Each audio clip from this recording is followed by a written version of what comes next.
នៅក្នុងព្រៃធំមានខ្លាសាហាវមួយវាតែងតែខំមនុស្សស៊ីជាចំណីគ្មាននរណាម្នាក់ហ៊ានចូលទៅបាច់វឿក្នុងព្រៃនោះទេថ្ងៃមួយតាច័ន្ទចូលទៅរកបាច់វឿខ្លាបានចេញមកបំរុងស៊ីតាច័ន្ទប៉ុន្តែកាត់ស្រែករកតែពុទ្ធោរួចនិយាយតែម្នាក់ឯងថា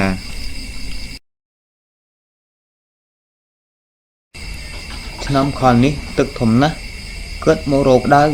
ទុកចងជួកូនចៅខ្លាចលងទឹកស្លាប់ខ្លាបានឮតាច័ន្ទនិយាយដូច្នេះហើយបារម្ភខ្លាំងណាស់មិនដឹងថាតាច័ន្ទនិយាយកុហកទេខ្លាគិតថាបើទឹកធំលិចវាលិចព្រៃអញមិនដឹងជាកិច្ចទៅណារួចឡើយណែតាច័ន្ទរំលាកបើទឹកធំដូច្នេះមែនសូមតាឯងជួយកាប់ផ្ដៅមកចងខ្លួនអញផងឲ្យអញផុតពីទឹកផងតាច័ន្ទឮដូចនេះគិតសប្បាយចិត្តខ្លាំងណាស់មិនអីទេចាំអញជួយថាហើយតាច័ន្ទរំលាកកាប់សុទ្ធតែផ្ដៅធំធំមើលទៅមុំល្មមខ្លាមិនអាចរើរួចខ្លាឮដូច្នេះសប្បាយចិត្តណាស់ព្រោះមិនដឹងថានេះជាបាយរបស់តាច័ន្ទរួចក៏ដើរតម្រង់ទៅតាច័ន្ទបានឱកាសល្អហើយតាច័ន្ទចងជួខ្លាទៅនឹងដើមឈើធំមួយគិតចងជើងខ្លាឡើងលើ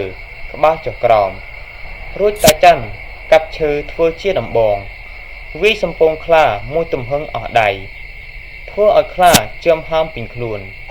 ខ្លាឈឺពេកស្រែករោពេញព្រៃតាច័ន្ទនេះខំសំពងខ្លាយ៉ាងចាស់ដៃកម្លាំងមកជាយីកើតបានខ្លាឈឺពេកប្រឹងរើបំរាស់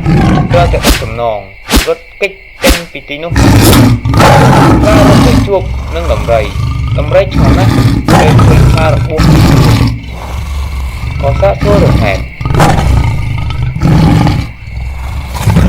ណែបងខ្លាមានរឿងអ្វីកើតឡើងបានជារត់ត្រហេបត្រហូបយ៉ាងដូចនេះបាទបងដំរីខ្ញុំចាញ់អបាយរបស់តាច័ន្ទរំលាកត្រូវតាច័ន្ទរំលាកចងវាយឈឺពេញខ្លួនអស់ហើយ